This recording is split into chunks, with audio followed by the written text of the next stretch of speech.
Seated here with me is one of the best, Sharon Knowles, the CEO of Da Vinci Forensics. Sharon, good morning and welcome. Thank you. Nice to be here. Thank you so much. Looking forward to your session. I trust that it's going to be very exceptional. And we just have a few questions that I wanted to just pose, to you, just from your experience around investigations. What would you say are the current trends and just the patterns that you're seeing, just across the South African landscape? So, just in terms of romance scams investigations, I think people are lonely, okay, and they're looking for company. They don't go out there intentionally to go and find a partner or something. That they're looking for conversation. Yeah. So this has come through with a lot of our investigations.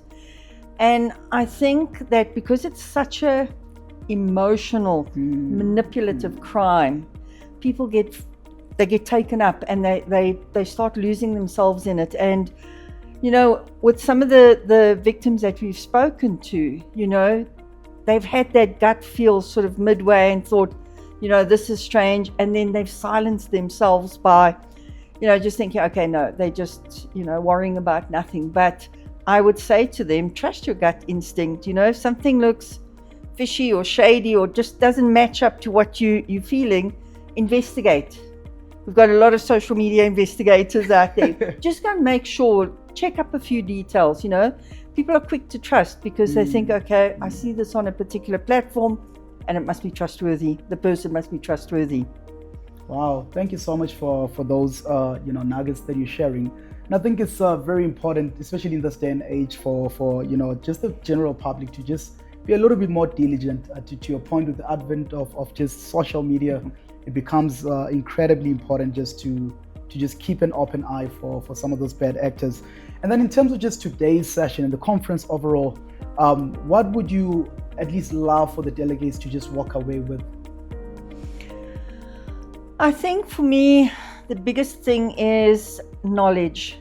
Doing a bit of research around certain areas where you're not 100% sure of. So, conferences like this are really, really good. And I think organizations should really make an effort to send their staff to conferences like this because, this is where you learn by talking with people, chatting to other delegates.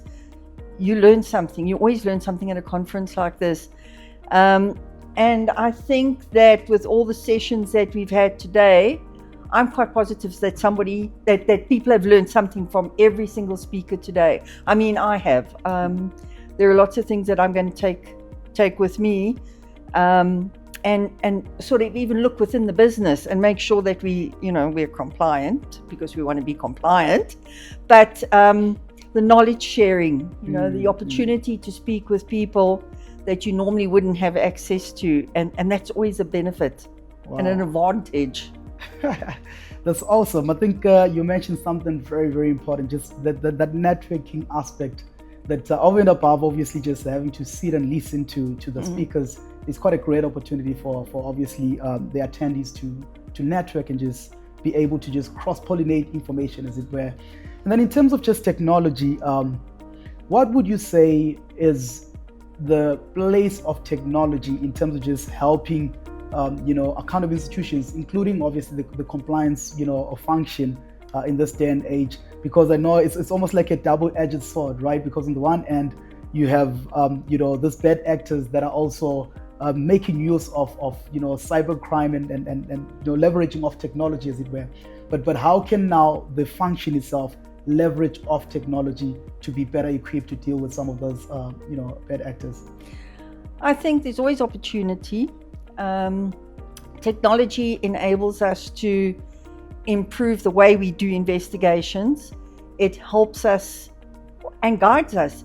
If you take everybody's conversation has some form of AI in it. Yes. There are a lot of tools out there, but to make sure that they're implemented correctly, that, if staff are using it to assist them in their daily functions, that the correct policy has been implemented about artificial intelligence. And I'm using that as an example because everybody has brought it into their talks today. But we use it in our fight against cybercrime. We use it in our fight against romance scams. But we're also aware that the cyber criminals are using it too. So it is, as you say, a double-edged sword, because everybody's using it in their arsenal. That's true. And cyber criminals, it's not one person sitting with a hoodie in a room. These are businesses. So everybody's using it. You've just got to be diligent in the way that you investigate and that you use it to, its capacity in the correct way. Wow, that was very powerful. And thank you so much, Sharon, for just sharing your insights. And I know that you have quite a wealth of knowledge when it comes to investigations. Very excited to be hearing from you today. Thank you. And again, I trust that, our audience, the attendees are going to just be gleaning, off of your knowledge.